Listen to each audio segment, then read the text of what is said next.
Okay.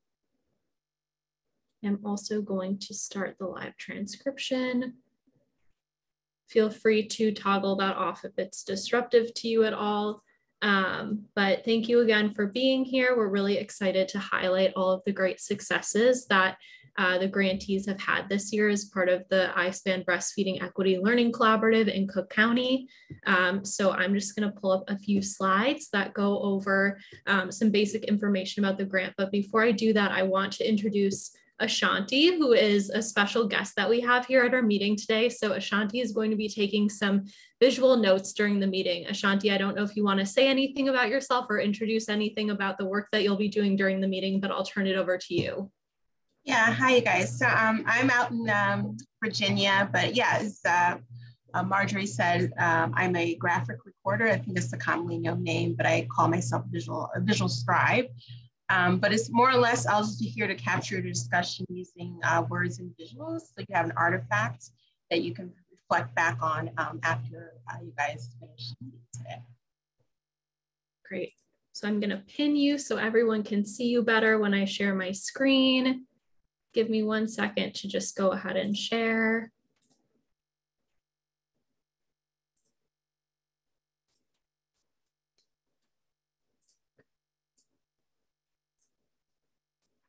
All right.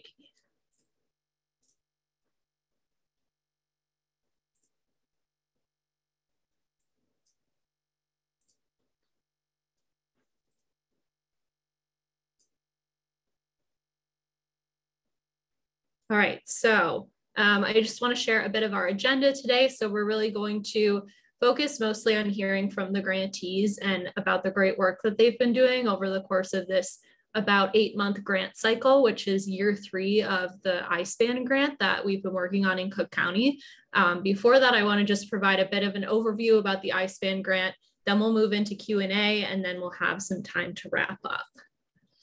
So the Ispan grant is a 5-year, $4.6 million initiative to implement physical activity and nutrition interventions in Illinois. It's funded by the CDC and focuses on communities most affected by chronic diseases.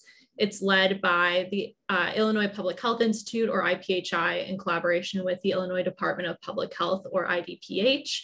And in Cook County, we represent kind of the more academic team from the University of Illinois at Chicago, and also adjacently Cornell right now with Dr. O moving over there, and then also Health Connect 1.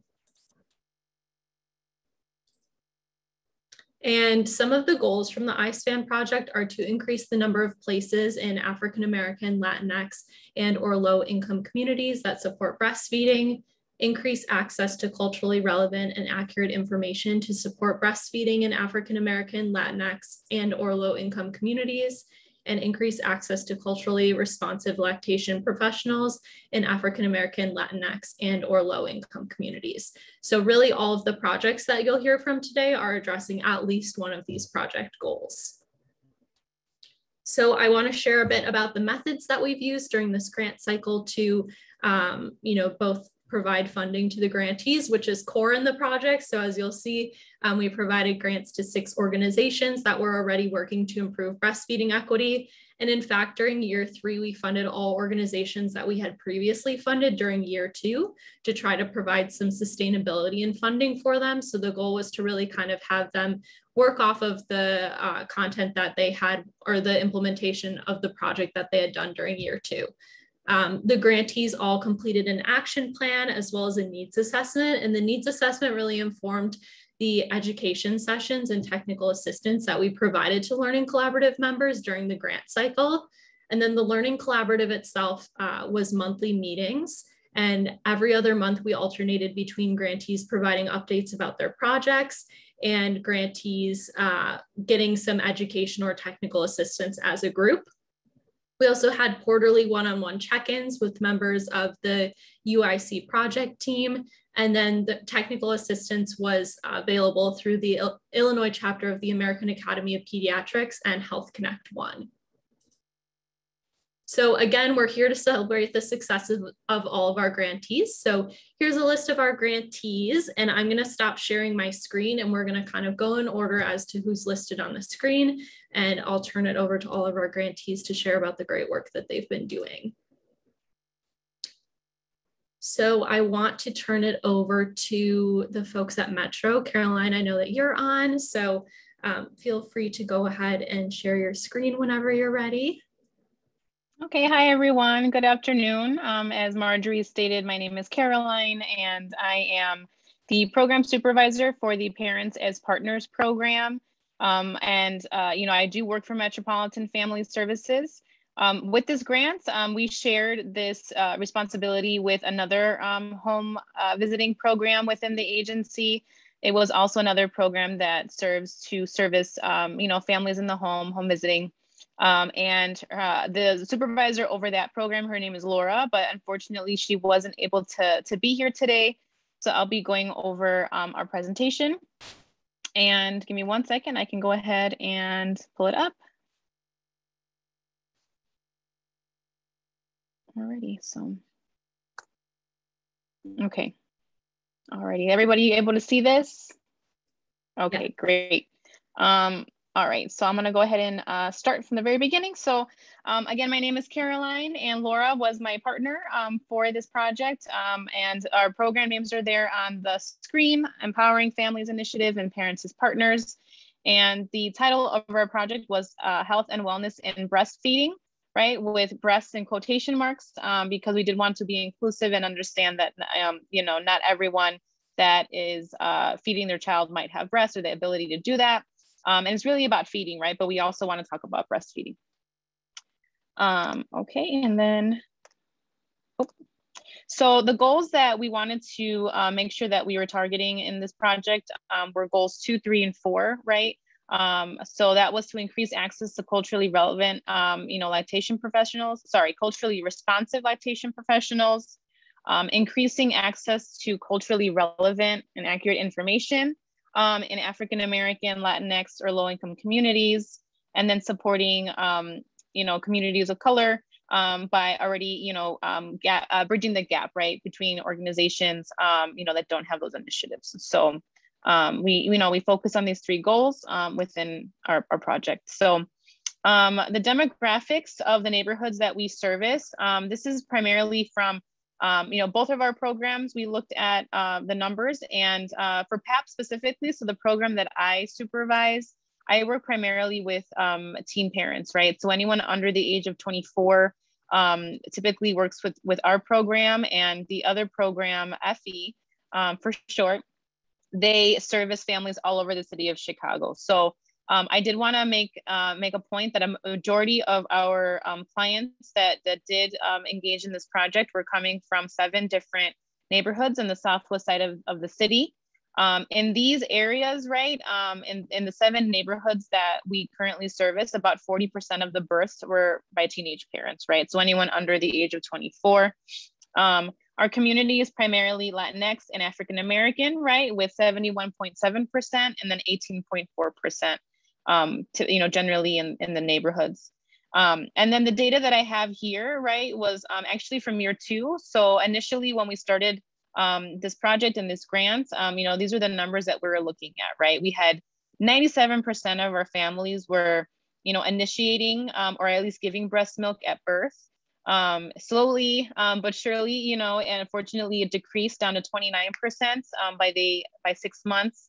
And then by a year, right, it was down to 8%. So we saw these numbers, we saw a huge jump, right, from our decline, I should say, from 97 to 29. And so we knew that we wanted to bridge that gap, right? What was going on with our families and what supports did they need that it was, decreasing dramatically. Okay. And then our project outline, we wanted to make sure that the project that we were going to engage in this year was going to be accessible, specific to our community, and very relatable, right? What are some of the supports that our moms and our families are just talking about when we talk about breastfeeding? And so we wanted to make sure that the information that we're sharing is inclusive and is something that families really do need, and something that they are going to, sit down and listen to and be like, all right, this is something that's relatable to me, and how can, this benefit me and my family? So what we did, Laura and I, we really used the resources within our own agency, and we decided to contact 2 workers that work within our agency at different locations. So one was Maureen Lamperis. She is the health manager at our DuPage site. She facilitated 2 online workshops, right, over Zoom that were to really talk about nutrition, right, for adult and baby. You know, prenatal, definitely, you know, after giving birth, right, what are some of the health and nutrition that you really want to focus on for yourself as a parent, but also for your child, right? And that would go into the breastfeeding portion. And then we also wanted to include mental health, right? We do know that mental health is a really big component when it comes to breastfeeding and just emotional wellness, right? During your pregnancy, as you're, you know, during birth, after birth, we know it's a very important topic. And so we definitely wanted to include that in our breastfeeding project. So we spoke with Jessica. She is a mental health specialist, same as Maureen, right? She works with Metropolitan Family Services. And she was to facilitate 2 online workshops over Zoom on perinatal mental health, focusing very specifically on educating mothers on mood challenges that they might be experiencing, attachment, and then cultural strengths and challenges, right? So what are all of the you know, cultural challenges that we face as people of color, right, in our neighborhoods and in our communities and our families. Okay, so for recruiting for our program, or sorry, for the project, what we ended up doing is, you know, we created this wonderful flyer and we partnered up with other programs within our agency to promote the project. We also encouraged our clients to refer their family and friends to the project. And we also combined our efforts with WIC, our local WIC office. They've been supporting our families, and we figured, you know, we can also get to the community that way, is going through our WIC offices for them to print the flyer, have it in their offices, share it within their networks, and really try and engage families to register for the project, right? And so as you see here for our flyer, you know, we had 4 different sessions, and we had anyone who was interested in the series to then register so we can gauge, you know, how many families we were expecting. Okay, so timeline. The timeline for our program, right, initially what we had in mind was to meet with our community partners to discuss workshops, content, and to really solidify facilitation dates. And so we were able to do that for the months of May and June. You know, really work with our partners, create flyers, and then really spread the word out to as many people as we could reach within the community. And then again, through our partners. Through the months of July and September, we did plan on implementing those workshops, and we actually implemented the workshops through the months of July and August. Afterwards, what we wanted to do is to kind of conclude our project is we wanted to also give families baskets, right? And so these were going to be breastfeeding baskets that would include some of the items that we discussed during the workshops, right? So when it talks about nutrition, we included in there a recipe book. We also included in there snacks, you know, and they were nice snacks. I have a picture of it and I'll show everybody. And then when we talked about mental health, right, we also included resources, a journal, and you know, other items that would just create a nice, warming and relaxing environments for moms at home. And then we also wanted to make sure that we captured our feedback, and so we created surveys for all of our participants to then complete. So the impact, these are the numbers, you know, so as much as we did recruit and we did talk to families, we did, you know, promote it to as many people as we possibly could. Unfortunately, you know, our numbers were low. So we really only had 8 clients per, you know, each session, which I do want to say is a good number generally, right? For some of our online webinars and workshops, you know, the numbers have been a little bit lower. So 8 was a good number for us. Of course, we wanted more, but we did have 8 clients. 4 staff also joined in on the sessions. And then we had 2 presenters, right, per session. The sessions were an hour. Right, we did have the presentation that the facilitators did put together, and then we had a Q&A at the end. So we had 15-20 minutes for families to have an open, you know, Q&A with the facilitators and really get the conversation going And then we had a raffle at the end where we did raffle off gift cards for families who attended to either Jewel or Target for them to buy, essential items for themselves and their families. We completed 5 surveys altogether, right? We did 1 survey at the end of each session. And then I had 1 survey to kind of wrap everything up together to get a feel for the session as a whole. And so a majority of the answers that were received from these surveys is that a lot of the families that attended said that this is something that they were able to really understand and it was relevant to them. And they also appreciated the Q&A session at the end. We received about 50% response rates per survey, and we did try and ask those clients who didn't respond, to continuously fill out surveys. And so we eventually got, about 20 responses to our surveys, and we were able to kind of tailor each session based on what families, gave us in the surveys and their feedback. The breastfeeding bundle or the breastfeeding basket, like I mentioned, included these items that you have here on the screen. And I have a couple pictures. These were the baskets that we created. So, you have a water bottle, you have some booklets here, we have snacks, drinks, and just something for moms to feel good, right? And included in there, we had resources. So the mental health professional gave tons of PDFs and worksheets for families to complete, for themselves. And this was one of them. And I thought this was really wonderful to give moms and dads and just any families, right, words to how they're feeling. And then this was another one that was included, right, an emotional wellness checklist for families to read over, to kind of remind themselves of what is it that we covered during these sessions and to continue talking about this, right, with their home visitor and even in their families. Then last but not least, lessons learned and future directions, right? As most of us probably know, we have Zoom fatigue. So I would really encourage, if we're able to do this in person, I think that would obviously be a wonderful opportunity for us to meet with other families and have more of an engagement. I think a lot of families can be very over Zoom.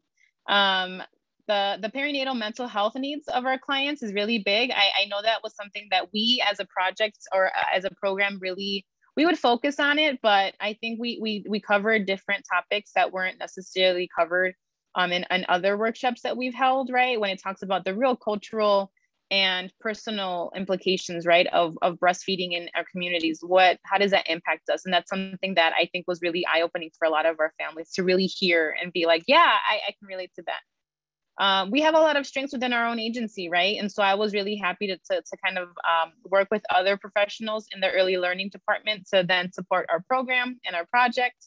And then we also want to include workshops in Spanish. We know that about 40% of the families here in the neighborhoods, right, have another language spoken at home, and a lot of them are speaking Spanish. Unfortunately, we weren't able to have these workshops in Spanish, and the families who did attend were bilingual, so they were able to understand, but I know that we're capturing another group of families that might not have been able to attend the English only sessions, right? So that's something else that we're thinking of doing, is bringing this, but in Spanish. So that's the end of my presentation. And yeah, I hope, you have any questions for me at the end. So thank you so much.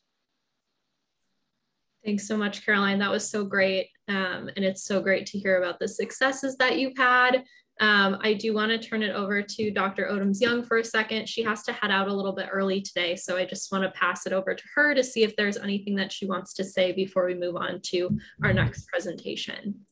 No, I just want to say great presentation so far, and I'm really excited about hearing the end. Good, luckily it's taped, but I'm doing double duty. I have to present at APHA at 5 o'clock. So which is crazy with APHA going on this week. So I'm going to stay until 5 o'clock, but then I'm going to just turn it over to Marjorie. But I just wanted to let everybody know, thank you so much for being a grantee. And we really appreciated this project. It was just a really great experience for us to be able to work with the grantees. And so we'll be moving into year 4, and Marjorie will talk a little bit about that at the end. Yes, absolutely. Thanks so much. And we have Kendra Shelby from Balanced Breastfeeding Solutions up next. I know that she was called into the hospital, so I just want to see if she's here and able to present. And if not, we can, oh, she is here. Great.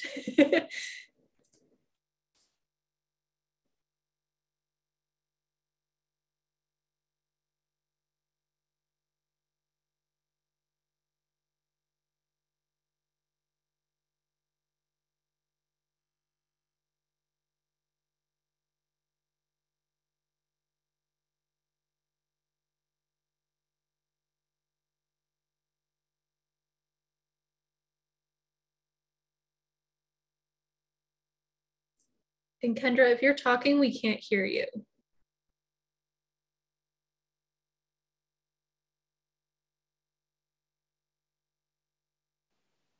Well, there we go. That's probably why I was muted. Okay. All right. Well, as I was saying to myself, as Marjorie said, I will probably be talking a little faster than normal because I was called into the hospital, but I will do my best to slow down so that you guys can get all of the information and wonderful things that we have been doing at the Spilled Milk podcast. So let's jump into our presentation. This is my second go round with year two. I guess this would be my year two.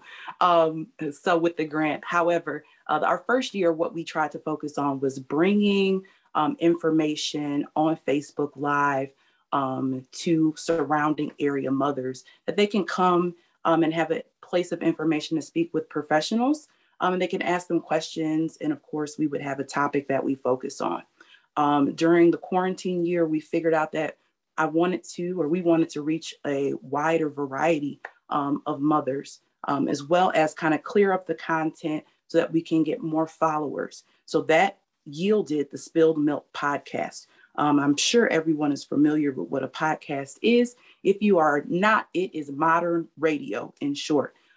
So some people have a vocal podcast, others have a visual podcast where you can, of course, see the person speaking and live form.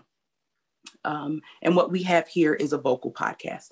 So you're able to reach us on different social media outlets, and you can upload our podcast on your phone, on your computer, or listen to them in the radio.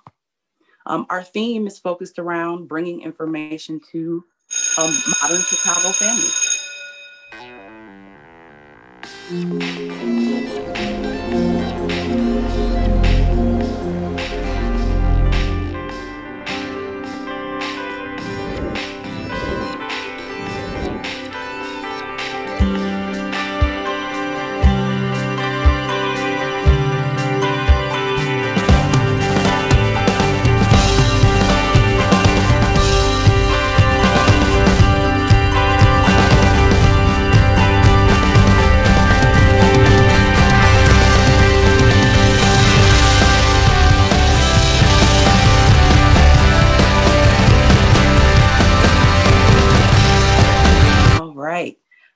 So that's a little bit of our commercial that kind of tells you more of a feel of what we're doing.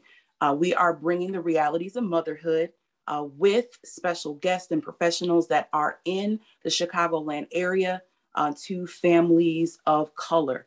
Our goal when it came to our action goals, we wanted to hit all of them, to be quite honest. That means increasing the number of places African-American, Latinx, low-income communities can find support in breastfeeding, increasing cultural access to lactation professionals. Goal number 3, increasing access to cultural relevant and accurate, important information for African-American and Latinx and low-income communities. And number 4, to create breastfeeding communities communities of support that include collaborations between existing breastfeeding support organizations and those who do not yet support these individuals.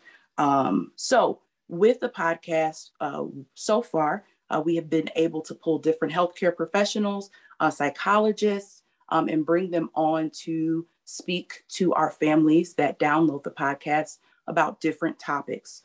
I am very thankful that we were able to really get the foundation of how to even put together a podcast. This is something that I have not done before.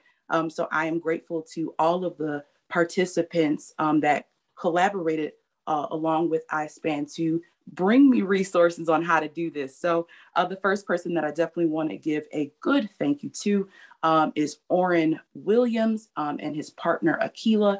They really walked me through the process of how to do this, the different activities, programs, editing, equipment, I mean, the whole nine. So it took a lot of time for me to just sit down with them and pick their brain. So I am forever grateful, because without them, I don't know if I would have been able to pull this project off. So after meeting with them, we came up with our proposal for Ispan and really kind of figure out a budget that would work for us. And I'm sorry if this is a little small for your screen, but as we all know, we had a budget for Ispan and we had to kind of rework that budget. So reworking that budget was figuring out what podcast equipment we really needed, what platforms we had to subscribe to so that we can get our podcast out there, even computers and the whole nine. We had to go through all of those little intricate parts to figure out how we can pull this podcast off. Our official budget ended up being equipment was around $150. Our hosting sites, which is Buzzsprout, is what we ended up with, is $172 for a yearly subscription. And that is important because they do have a free version of that subscription, but you do not get to keep your information. Our goal is to make this longevity so that our carbon footprint will forever be in social media.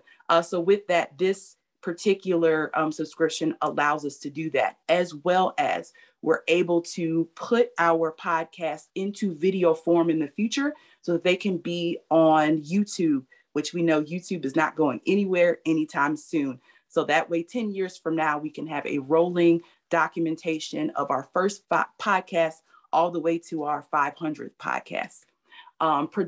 Yearly production of this is $216. We have gifts set aside for the year of $200. So what we do, as we cannot pay our psychologists, our doctors, pediatricians, all of those people for their expertise or their time. So what we do is we give them a stipend, a thank you for spending an hour of their time with us. And we say lunch is on us. So we do give out gift cards for a thank you to our guests that do join us. So far to date, we have $738 that has been spent. The platforms that we use, Zencastr, Buzzsprout, Practice Better, YouTube, Facebook. Stitcher is another hosting site that allows us to post our podcast on the major sites. So we're thinking Spotify, all of those places. Instagram, we do have an Instagram account. We do have a Gmail account, and we do use Canva for different artworks and advertisement that we will put out, even video. Canva as well has video. Most of our platforming is done between Canva and then the different Apple's platforms that we use. So resources so far, Orrin Williams, also affectionately known as Baba Orrin in his podcasting world. And then we also have Ruby Ferguson, who was with who's actually one of our grantees, but she's moved on from the project. And then we also have Tashina Burnett, who is a psychologist, and we have Salima Johnson, who have already recorded podcasts with us. So if you have not tuned in, please, please, please go to the Spilled Milk Podcast. You can find us on Buzzsprout, Facebook, Instagram. All of them are posted there so that you can get a feel for what we are talking about. As far as numbers, because of course we're all numbers driven. So I am happy to announce that we started very late in the game, by the way, because it took a lot of research, but I'm happy to announce by our second podcast, we had reached over 100 views, and that is phenomenal. So the first podcast was called Ruby is Her Name, and we had 34 downloads. Reclaiming My Resources, that is spelled wrong, is 41 downloads. And this is within the first week, okay? It's okay to not be okay. That was very popular. The first week it was out, it had 86 downloads. That just kind of lets you know the people that really are tuning in and really want to hear what the information that they don't necessarily get when they log on to traditional lactation classes and education. The one that is breaking today, I'm so excited because you guys actually are getting the first preview of this. It actually drops later tonight. It's to breastfeed or not to breastfeed. This is talking with Tashina Burnett, a psychologist on the South Side of Chicago who ran into her own set of breastfeeding challenges. And she talks about how that connects with mental health and how she was able to help her clientele navigate through the difficulties when breastfeeding doesn't turn out the way you imagined it to be. That is our congratulations on our second week when we had 100 podcasts downloaded. And our next guest that we have coming up, we're actually recording 3 new podcasts in the first and second week of November. We have the Lactation Network. This is big because the Lactation Network is based out of the Chicagoland area. And what they do is bring lactation consultants to areas, people all around the Chicagoland area and suburbs.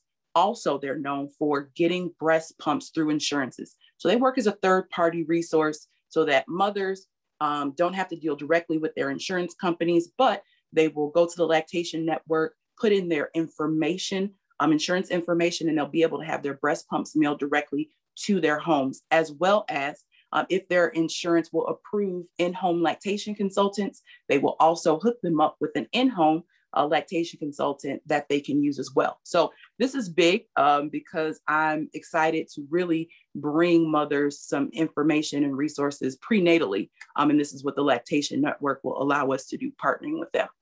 Blissful Births and Babies. This actually hits our Latinx community. Blissful Births and Babies is a doula company that works, they're based in Bolingbrook, but they birth most of their babies on the north and south side of Chicago. And she services mostly Latinx community. So this is really exciting for me because she is just as eager to get on the podcast. She reached out to me because she was excited and has been downloading the podcast. So that makes me smile. Our last one, which is going to end our season 1, is Intimacy After Birth. We're going to meet with a sex therapist, and she and he too, yes, she and he are going to walk us through some of the psychology that's getting back into an intimate relationship with your partner may look like after birthing a child. So that is it for us for this podcast. If you look at me, I'm already in podcast mode. That is it for this presentation. If you have any questions, please feel free to reach out. Spilled Milk Podcast Chicago @gmail.com. And again, like I reiterated before, you can find us on Facebook, Instagram, and we're actually on Snapchat as well, Spilled Milk Podcast. I would also like to thank all of the wonderful people that have reached out. If you were unable to do the podcast, I understand. If you want to reach out and do it in the future, I'm always here and always open. And if you take a picture of this page, or if you're able to copy that link on the bottom, that is a preview of the podcast that will be dropping tonight. So you guys get it first before anyone else. Thank you so much for your time. Thanks so much, Kendra. This was really great. And Kendra, if you want to email me that link, I'm happy to share it out as well. Absolutely. Great. Okay, next up we have Near North.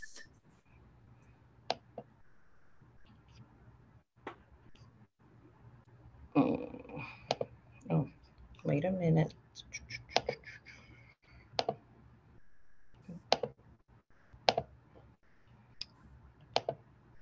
All right. Hello, everyone. My name is Vanessa. My name is Vanessa Ubi, and I am the breastfeeding coordinator for Near North Health Services Corporation. And then this grant program was pretty much focusing on utilizing NowPal to manage external breastfeeding referrals to an FQHC / WIC health clinic. And then so pretty much the goal is to expand the Near North Health Services Corporation lactation support by implementing the process of external referrals through NowPow and increasing trained lactation experts in both WIC and in the clinic by November 1st. As we do know, NowPow is a personalized community referral platform for every need and for every person, which has like multiple services rendered for people who need that, you know, to provide, and then to also provide communities with the information that people need to get well or to care for others and stuff like that. So that was our main focus. And then two objectives pretty much was by November of 2021 to increase the staff knowledge of breastfeeding, support best practices by sending 2 of our clinical staff to the CLS or /CLC training and providing reference books for 12-week staff to utilize while in the clinic. And then the other objective was to pilot a bi-directional referral system on NowPow from one partner organization to Near North to connect birthing parents to breast/chest feeding support by November 1st. And then so pretty much with the update, with the breastfeeding support, the pocketbooks has already been purchased. And so we do have 7 sites in our Near North Health Services Corporation. And then so all of the sites, especially like the WIC department, everybody has gotten the handbooks. And then so it's already been distributed to all sites. So we already have them on site. The second thing that we were able to achieve was that we did initially have 2 providers that were scheduled for the training. However, the regional medical director has already attended it, and then she's now a CLS, so that's great. However, the other provider that we were going to send couldn't attend it because of scheduling issues. And so the good news is we do have another provider that is interested in attending it. So our goal is to plan for her to attend it in the 2022 session. For the NowPow referrals, our company our organization actually uses NowPow, especially the clinical physicians. However, our department, we had very limited things that we could do, or really almost nothing. And so that's another goal or another thing that we were focusing on based off this grant. So the good news again with that is I was recently able to get one of the NowPow specialists to give everyone at our department, the WIC department, access to NowPow. And then so now everybody in the department now has access to NowPow. And so now we can make and receive referrals for every birthing mom or every patient that we are seeing. We also have approval from the Illinois DHS to receive referrals that's been approved. Hospitals interested in receiving referrals, which are Rush and UIC, that's been approved as well. We're also able to purchase some breastfeeding incentives for our birthing mothers as well. And then, so that was pretty much about it. So moving forward, our goal is to continue to utilize NowPow now that we have access to being able to receive and make referrals for all of our birthing mothers who would need any kind of services that NowPow has.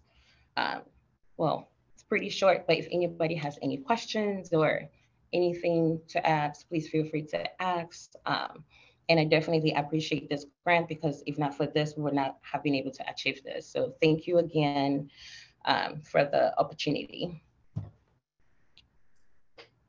Thank you, Vanessa. Sure.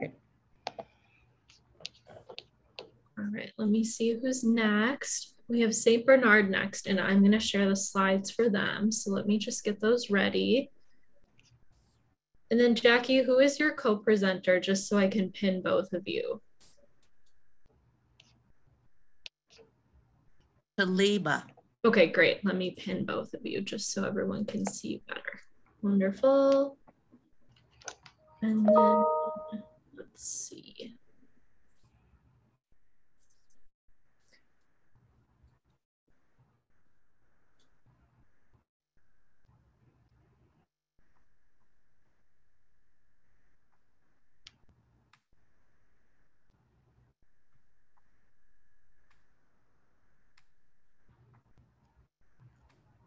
All right, whenever you're ready, you can go ahead and get started and just let me know when you want me to advance the slide. Okay.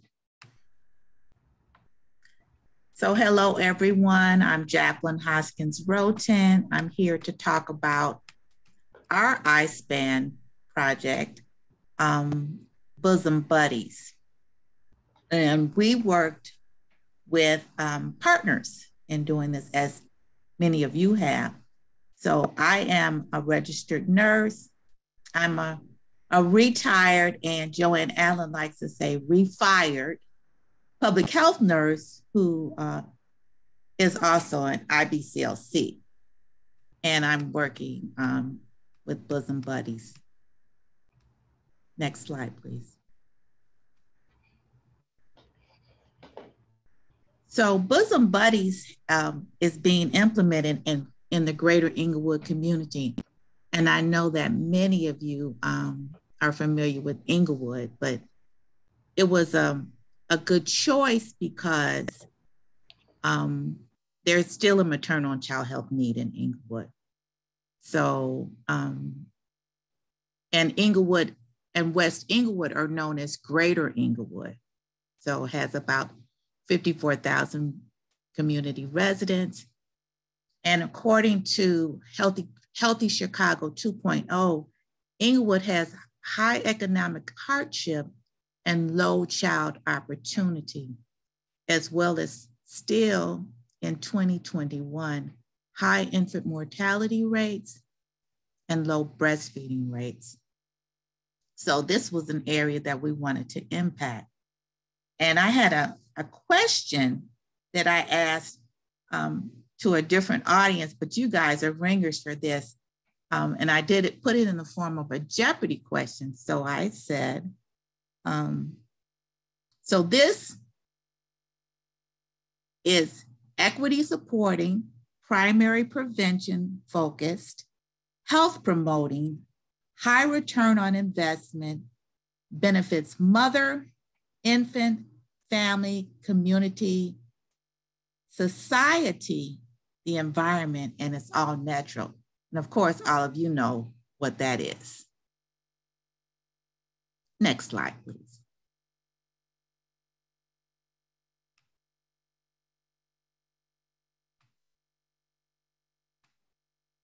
So in keeping with what Ispan had as objectives, we also had aims for Bosom Buddy, and that was to strengthen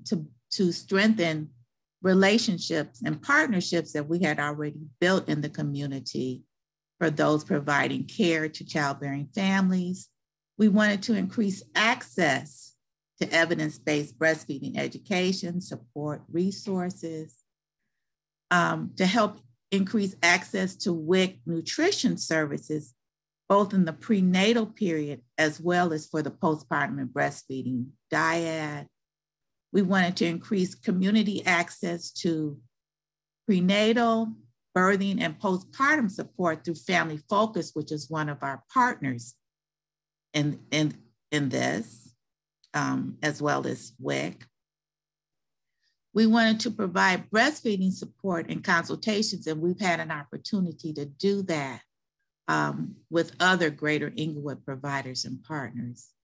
We wanted to work with our partners to increase breastfeeding initiation, duration, and exclusivity, because in the Inglewood community, our breastfeeding rates are very, very low.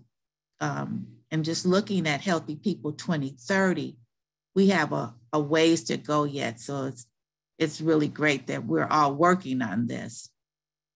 We want to advocate for culturally appropriate and culturally competent care.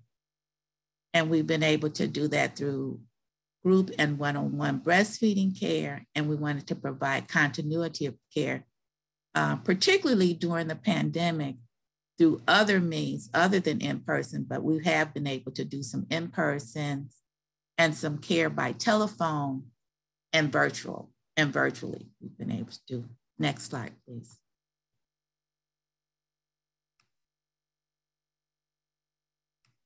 So again, our partners in this have been Family Focus and Family Focus is a community-based social service agency that provides doula services and prenatal and postpartum support to families. And Inglewood WIC has been our partner, providing nutrition assessments, education and counseling, and supplemental foods to support optimum nutrition. Next slide, please. So Bosom Buddies has worked by providing services to childbearing families. And a mother can enter, or a mother-to-be can enter Bosom Buddies through any of our 3 partner portals. So they can come to the St. Bernard through the Women's Wellness Center, and they can come into service there, or they can go to WIC, or they can go to Family Focus, and then they'll receive a referral for nutrition services or doula services or breastfeeding specific support. So assessments were conducted and referrals were offered for linkages, and then follow-up is done to make sure that service connections are made. And in addition, we received support from Health Connect One, so they provided some technical assistance for us. And the Chicago Region Breastfeeding Task Force worked with us to provide additional services, as well as to provide resources for our mothers that were a part of Bosom Buddy. And the Illinois chapter of the American Academy of Pediatrics was able to help us reach out to their pediatric participants. And they had a module that allowed providers to get free CEs. So this was a way to increase our breastfeeding practice capacity. And then we did a number of breastfeeding, public-facing breastfeeding awareness activities with our partners to increase breastfeeding awareness and support in the community, because we really do need the community support. And I'm going to turn it over to Ms. Taliba. Good afternoon. I hope you all can hear me. My internet keeps saying it's unstable. But I am Taliba Floyd, and I am the program supervisor for the teen parenting program, as well as the doula program at Family Focus Inglewood.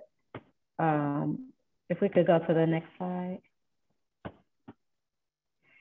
So these are some of the events that we connected with for reaching our pre and postnatal population, as well as opportunity to share resources with others.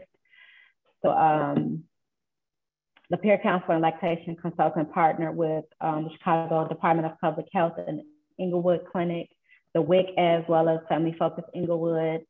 Family Focus had an event that they were able to attend and connect with prenatal moms. And then also we participated in the World Breastfeeding event, the peer counselor bridges to breastfeeding, the Chicago Region Task Force meetings, as well as other community events. And also over 60 participants were referred to Inglewood WIC and Family Focus for prenatal education, as well as breastfeeding support. Next slide. So the lessons that I learned was that throughout the experience of the project, we learned that this work could not be done in a vacuum. We have gained and built very important relationships. We have created partnerships and have a valuable relationship with the Chicago Region Breastfeeding Task Force, as well as other community agencies and healthcare professionals. And we learned that there are others that are also willing to help the community with information and resources. And this is the model for project implementation. And we have to take into account the effects of COVID and how it presented a challenge for in-person support, but you know, also with the virtual group, sometimes it's inconsistent. And I believe someone else had mentioned about the Zoom fatigue. So that's very apparent later on in the pandemic.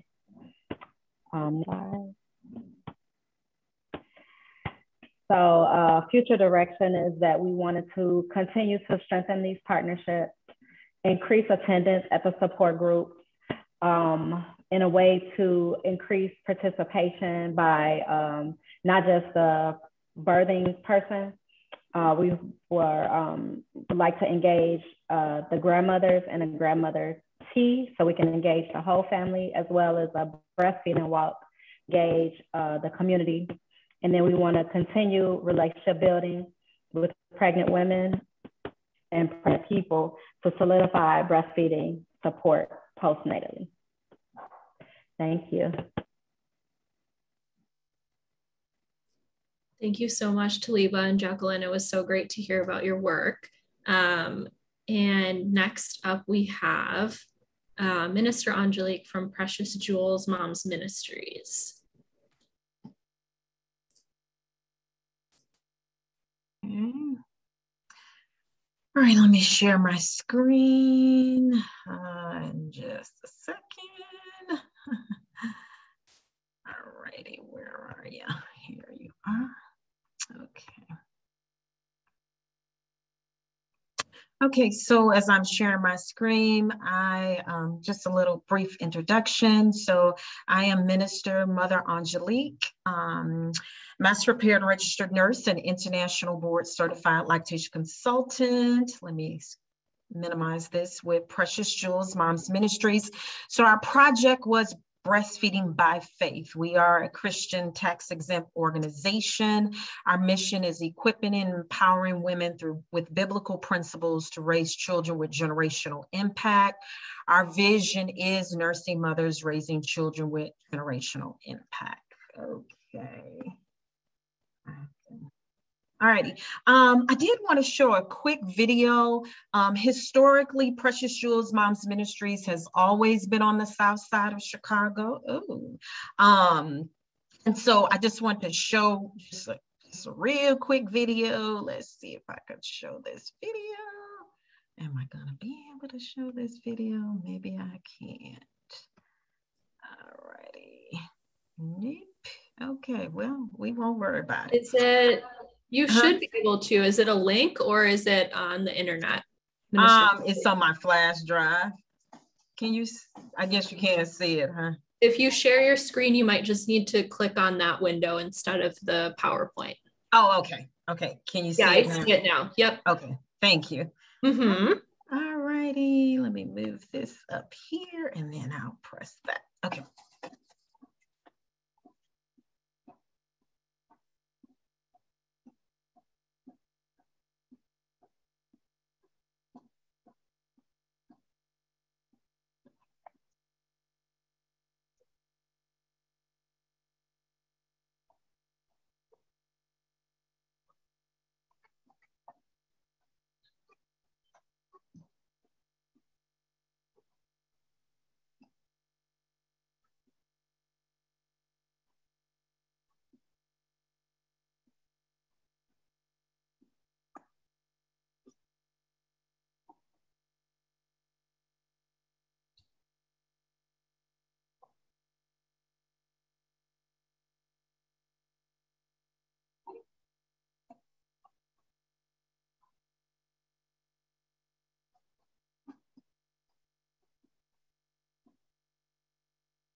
I just want to show that real quick. Alrighty. So that's where we primarily, so we basically stayed where we were, targeting the South Side of Chicago with our faith-based project. Historically, statistics-wise, why we chose that area, back in 2016, pretty much, Rahm Emanuel did they do a Healthy Chicago 2.0, and the South Side of Chicago has high infant mortality rates. So African-American infants are more likely to basically die within their first year. And we know mother's milk is definitely life-sustaining. So one of their objectives was to promote breastfeeding for the first 6 months. So we just that's where we get our statistics from. Our first project collaborator was Canaan Land Kids for Christ Children's Church. We basically chose that church because they have a very youthful congregation, a congregation of like 20,000 members. They also have a nursing mother's room, to which I am one of the ministers in that nursing mother's room. Is a dedicated room where moms who are breastfeeding can come in and breastfeed their baby and continue to watch the service. Our project, we created 4 videos, faith-based breastfeeding videos. And what that basically looks like is that I, as a minister, used a particular scripture: as newborn babes desire the sincere milk of the word, that you may grow thereby. And I paralleled that message with the different encounters, difficulties moms may face on day 1, day 2 of breastfeeding, and just parallel that. In the Bible, it talks about not fearing and that you'll have your needs met. So just using the word of God to impart into them, to strengthen them and encourage them during their breastfeeding journey. Our second project collaborator was TCA WIC program. We chose to partner with the WIC program because that's also what we have always done in the past, is partner with WIC. From a spiritual point, we know that the Bible tells us that he who lends basically gives to the poor, the Lord will repay. So it's a blessing to be able to serve those who can't maybe financially have a lactation consultant or take a breastfeeding class. So we always look to service the underserved. Now, the totality of our organization is we're not just about serving based on race or socioeconomic status. Our program is for everybody, but we do like to target those to provide service for those who may not have access to a lactation consultant or a breastfeeding class. So basically what I did with this program, and I sure enjoyed it, I created the WIC Moms Latch and Learn program. So basically we utilize the Zoom platform. And so moms would register on Eventbrite, and we had monthly topics. So 1 month we might talk about milk supply. Another month we might talk about, I just want to share something else. Another month we would talk about latching on. So we had different topics. And so each month we'll have that particular topic. And then the mom, at the end of it, she can ask questions. We had a game called Kahoot It, so moms could answer questions. And what was fun about that is they would like name themselves after their baby. So if I was having a baby and I wanted to name him John, I would say I'm Johnny's mama or something like that. So they really found that very fun. And it was a way to test what did they learn at the end of the class. So this is the curriculum we used. It was very interactive. It had videos.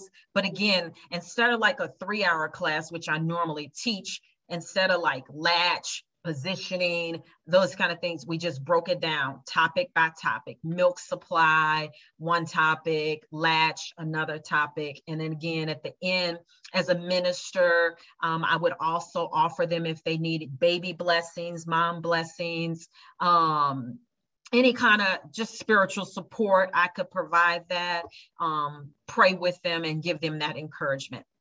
So that was really fun. We did send out some surveys to moms. Moms were offered a $15 gift card.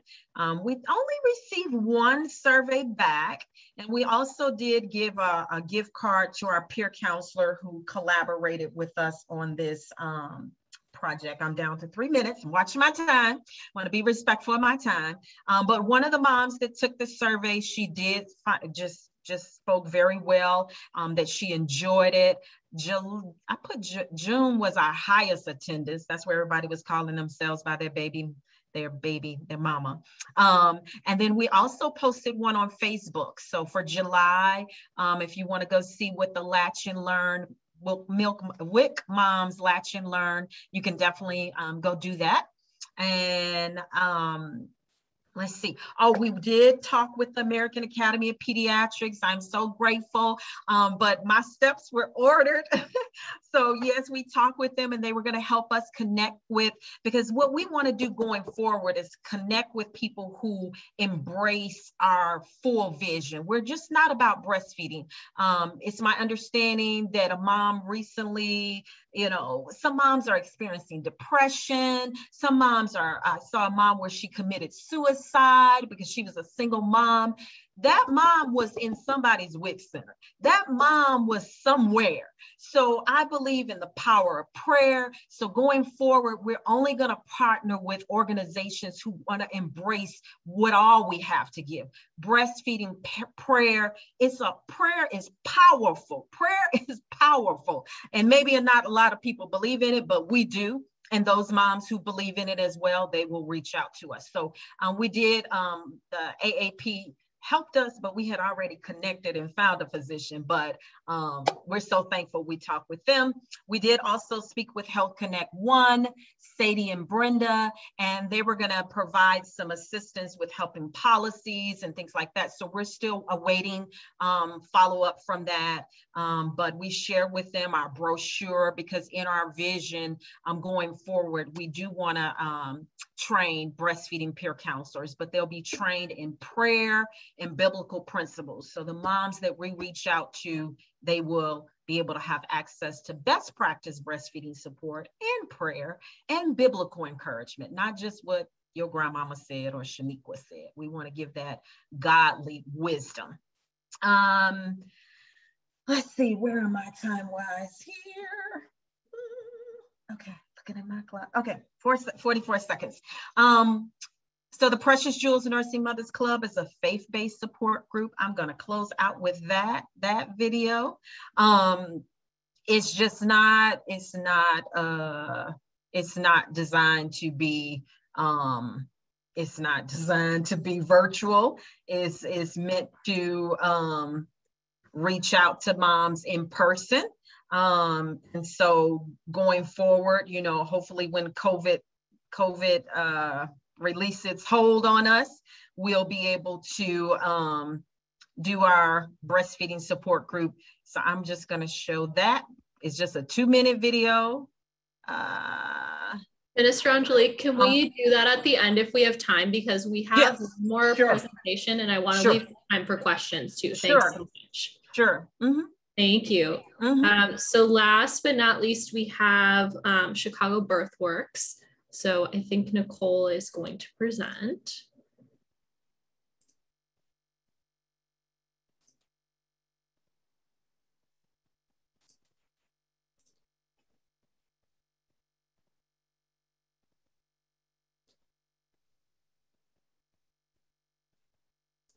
And Nicole, you're muted if you're trying to ask me something. Don't worry, I said good evening, everybody. Just talking to myself, that's all. I have 2 screens. I'm going to share this screen. Y'all, this is literally my 5th meeting of the day. So this is what I have to give. Okay. Almost done. You're almost done. So hi, everybody. My name is Nicole Miles. I am a certified doula, certified lactation counselor, and I work with Chicago Birthworks Collective. We are a Black doula collaborative that we work with Black doulas to provide care for Black and Brown families throughout the city of Chicago. And this is our project for Ispan. You all can see this. All right. So our project was designed to provide comprehensive education via online webinars, because when we originally created this, we wanted to do something that would have impact.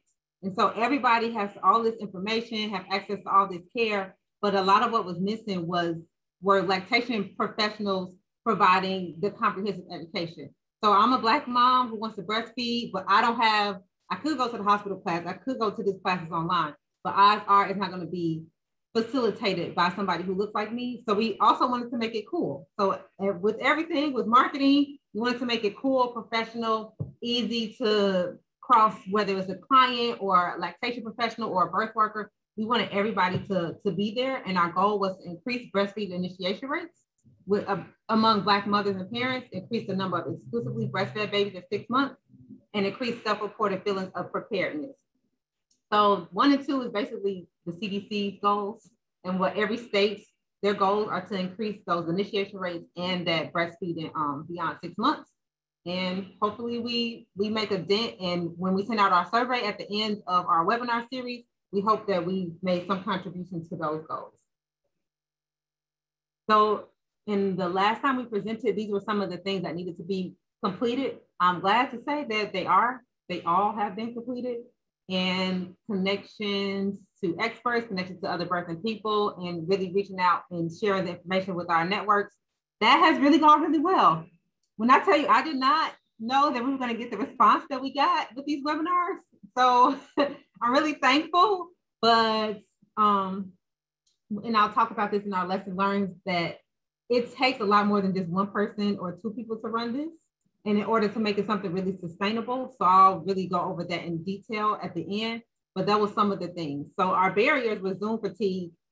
People came on and they really participated. So even though people we're used to being online, we're used to being in these virtual meetings, people still participated. And digital development, creating a flyer, making sure we got those dates down. Those were some of the barriers. And like scheduling conflicts. If anybody knows me, they know I have literally 5 jobs. So if I'm the lactation kind of facilitator for all of this, it was hard to, yes, Nicole will be available, but then reaching out to the other people, the other experts, the other parents to be involved in the webinars as well. Those are some of the barriers. And those continue throughout the duration of our series. So here's our flyer. All of you should have received this flyer at some point. And we did collaborate with melanated midwives, and thankfully we met initially in the beginning, and we all were pretty much on the same page. So there wasn't much that we had to kind of comb through and go over. We were all on one accord from the very beginning. So we wanted to leverage some of the connections and experts they had. And one of the, some of our areas of opportunity were reaching out to those people, because again, they're busy. So now that this has been up and going and moving, we may have capacity to invite more of them, but do we have the funding to give them honorarium?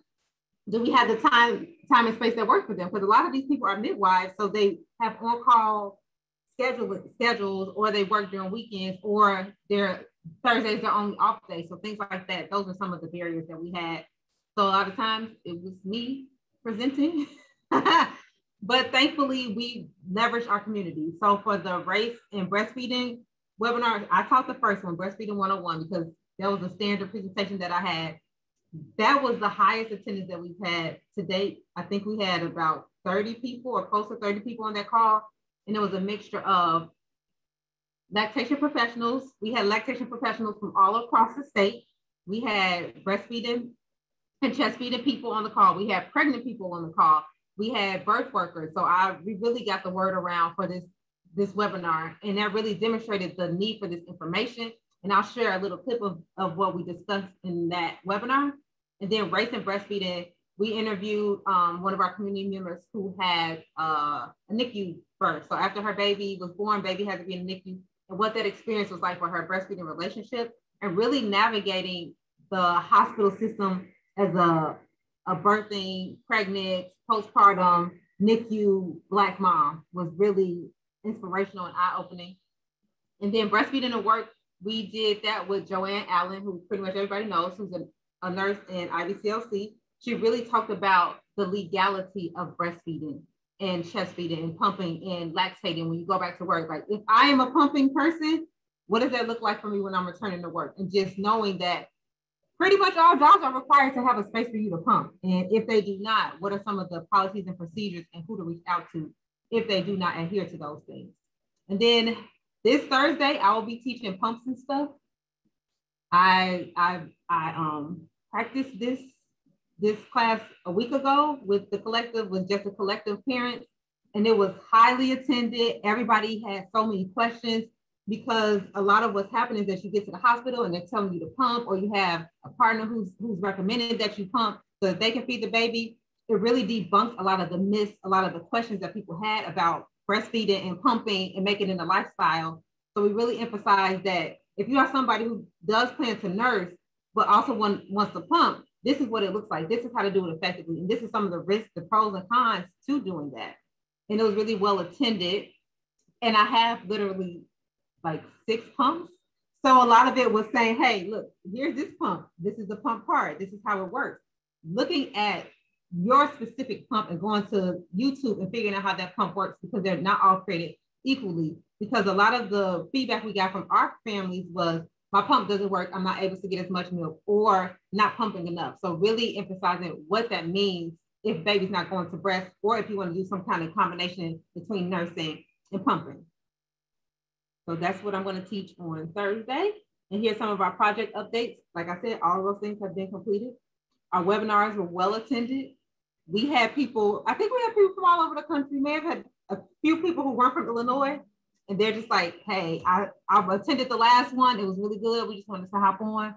So that was good to have that feedback. And we really had good discussions about lactation and about being a Black lactation professional, specifically for people who were outside of Chicago. So if you were in Central Illinois or Southern Illinois, talking about some of the nuances to the way that they have to provide care, and like providing care within WIC, and not having a real robust Black breastfeeding community in those areas that they serve. And also, we just kind of, at some point, we just had a chat about being Black lactation professionals and how to encourage people to breastfeed when it's something that you really wanted to do, but we're making these recommendations. And what is it that's preventing you from going on with the goals that you set? So that was one of the things that we, and I'll talk about it on the next slide, that we saw as like something that was not present in our state, is a way, a platform for people to discuss like the hardships of doing this work, where the parents are we're providing the care for them, but how is that, like, how are our cups being refilled, and how are we able to disseminate information in a way that our families will understand? So I'm going to share just a very small snippet of what we talked about in one of our meetings. Can you all hear it? No, we cannot hear it. We can see it.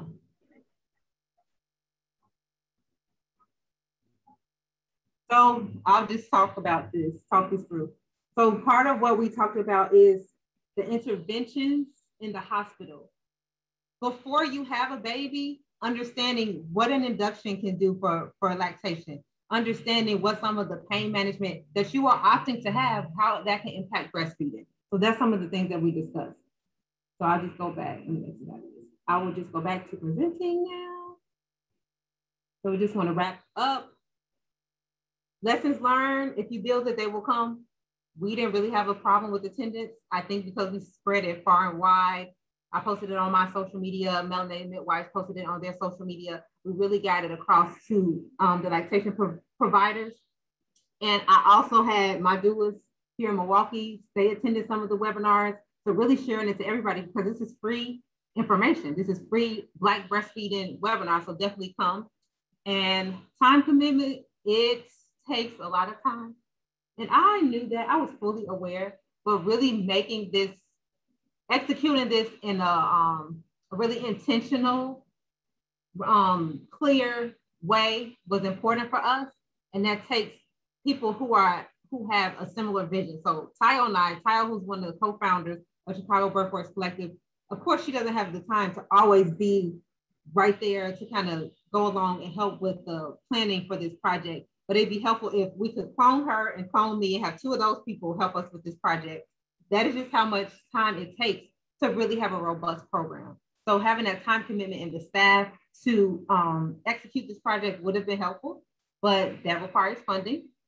So it would have been ideal to have more funding for not only our presenters, but for the people who are organizing and planning these things.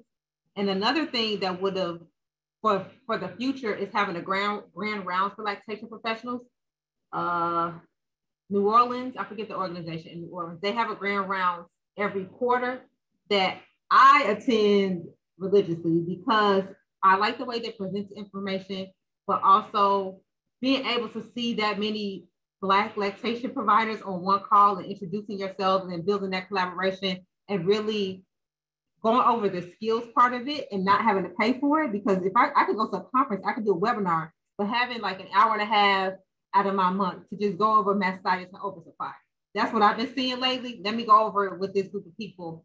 Something like that would be really beneficial for the lactation professionals in Illinois. And we have funding to do it, but again, do we have the staff? Do we have the people to actually execute it in an effective way so that we can disseminate the information? And broadening our reach, so we could market our services as Chicago Birthworks Collective, our lactation services a little bit more, I think, but again, staffing. So since we started this project, we have 3 more lactation professionals on staff. So I think that that's great. But because the lactation professionals are not IBCLCs, that limits the insurance reimbursement. So since this started, I took my exam to become an IBCLC, and hopefully in December, I get to go ahead that, yes, I'm an IBCLC, and that will allow insurance to reimburse us for the care that we provide. So that is another way that we can broaden our reach. And we can just say to insurance, Blue Cross Blue Shield, I did a 1-hour lactation consult with Nicole, IBCLC, and getting and having that. So people don't have to pay an additional $200, $300 for lactation services in the out-of-hospital setting. And presenting our successes to other entities, there's so many people who need to see success.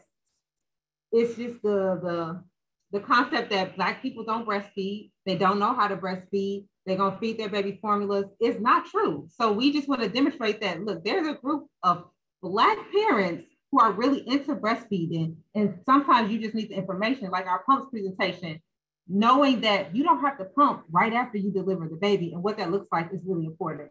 And more engaging content. I feel like we could have used a Kahoot like Dr. Angelique did. We do have Kahoot, and we use it in other ways within the collective. But I think going forward, we can use that to engage our audience as well. And again, back to staffing, having more than just me staffing this project would have been helpful because of the amount of work that it takes. But we could also be using some of the videos and webinars and presentations that we already have and present it to a broader audience, which is what I did in the first webinar. So just emphasizing some of that. And that's what I'm going to do on Thursday. Just kind of recycle some of the things that we've done because the information is still valid. All done. Thanks so much, Nicole. That was great. And we just have a few minutes left for Q&A. I put a link to our survey in the chat. So if you wouldn't mind completing that, it just gives us really good feedback about what you thought about this event.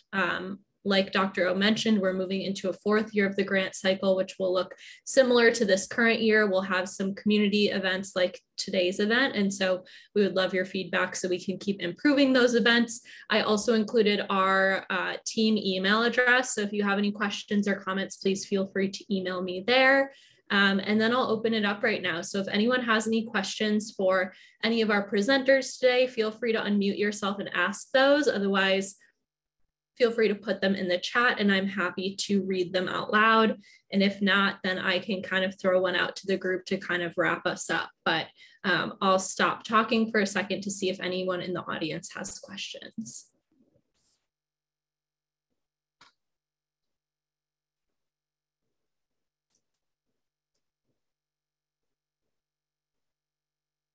I have a question. Since I'm presenting on Thursday, would you send me the specifics on you all's new names so I can include that in my presentation? Yeah, I'm also not sure about what we're supposed to call ourselves, so I will check on that for you and get back to you. Please just, Nicole, can you send me an email just so that I remember? Thanks. You can just send it to my email. You don't have to send it to the NOHE one. Any questions or comments from the audience at all?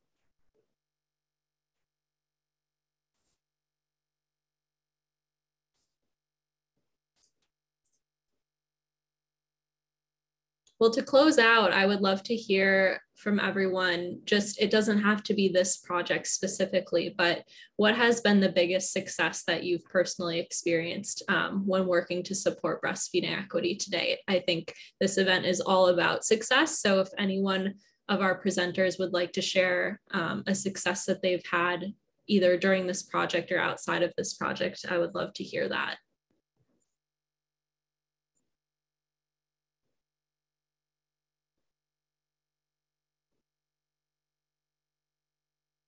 I think the comment I mentioned about other Black LCs not having as much of a community as we do here, because, you know, just an urban area. And I attended one of the Central Illinois meetings when they were planning Breastfeeding Month, and realizing that not everybody knows how to engage with certain communities. And sometimes they don't know that each other exists. So just really emphasizing the importance of collaboration. But it takes that, well, who do we collaborate with? And just, you know, taking a chance on reaching out to people when you want to collaborate, because there may be a need that they didn't even know that you had this resource. And now it's something so great that you're attending the webinar and you're engaging with them in a way that is really beneficial for everybody. Thanks so much. Go ahead, Minister Angelique. So I had some opportunity to meet with, is it Mary from the AAP, and her assistant. And I had just been really praying, because I know this vision that God has given me is from heaven, and it's meant to be fruitful, multiply, and replenish the earth. So there was a particular physician that had kind of came in my heart. So when I met with Mary of the AAP and her assistant just happened to work. The physician is a faith-based physician, by the way. So she understands prayer and everything. And her assistant used to work for that physician, which was a coincidence. And maybe like a week later, I ran into that physician, and turns out she's a minister too.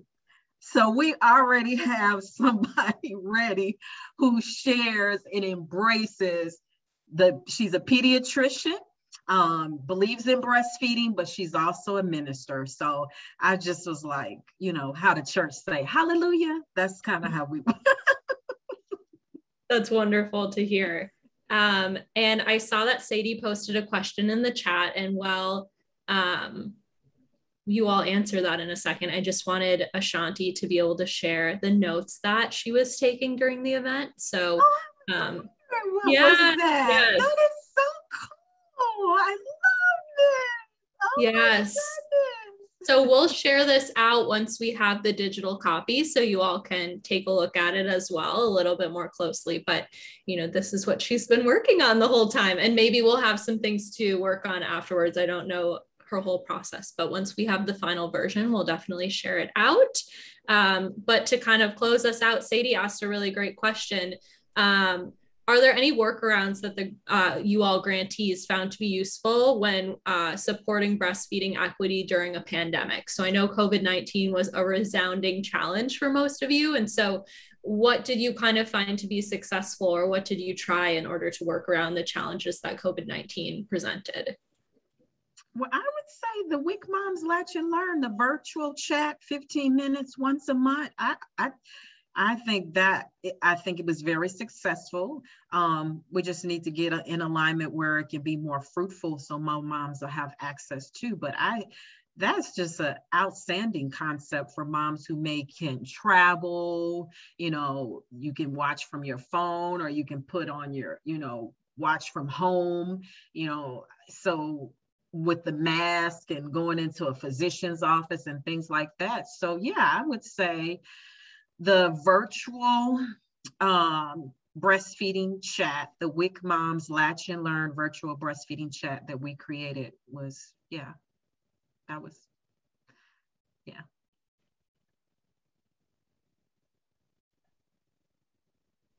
I'll say one thing. People are saying COVID presented its challenges. Yes, I would agree with that. But as a doula, this has been the busiest two years that I've had in my entire career. So really highlighting that. And I've seen more people breastfeed because they have been at home. But then as people went back to work, knowing how to navigate that now I can't be at home. So that transition where I wanted to breastfeed, what does that look like? So really emphasizing care before you have the baby has been one of the challenges. It's like, does this hospital know about lactation services outside of the hospital? Because the LC is providing that in-hospital care. But as we all know, it's that when people get home, what does that look like? And if that person didn't have a doula from Chicago Birthforce Collective, you don't have anybody coming in to check on you. So I think it really goes back to collaboration. It goes back to knowing your community resources. And again, a hospital system can afford to have somebody seek out those things. But the doula community, birthwork community, we really came together and created our own listservs, and we communicated with one another, and we asked, okay, if this is the LC, is this LC willing to provide in-person support? I provided a lot of virtual support from Milwaukee, and I could say, oh, I'll come see you on Friday the next week. But that's kind of what it took. And to me, that's really just the community, our community, especially specifically the Black community within Chicago, coming together and talking to one another. But I think that's one of the positives where we had to depend on each other much more than we have before, because we realized information wasn't as readily available, but also accessing those things, if it was not in person or virtual, we had to kind of navigate that. But we've been busier than ever, and people have been seeking out these services because, it's cool now. Like more and more people have been breastfeeding, so just kind of emphasizing how to get support.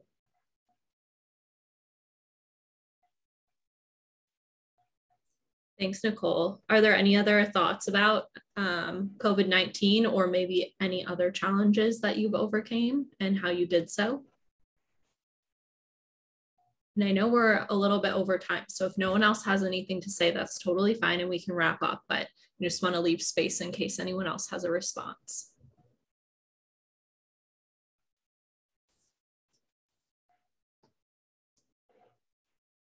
Great. Well, thank you all so much for being here and helping the UIC team celebrate all of our grantees' success this year. Again, I will share out Ashanti's final visual piece that she made from our event, and I'll also send a follow-up email with the recording as well as any slides that grantees are willing to share. So stay tuned for that, hopefully by the end of the week, but maybe early next week. And stay tuned for more work from the Ispan Grant in Cook County as well. And I hope that you all have a great night. Take care.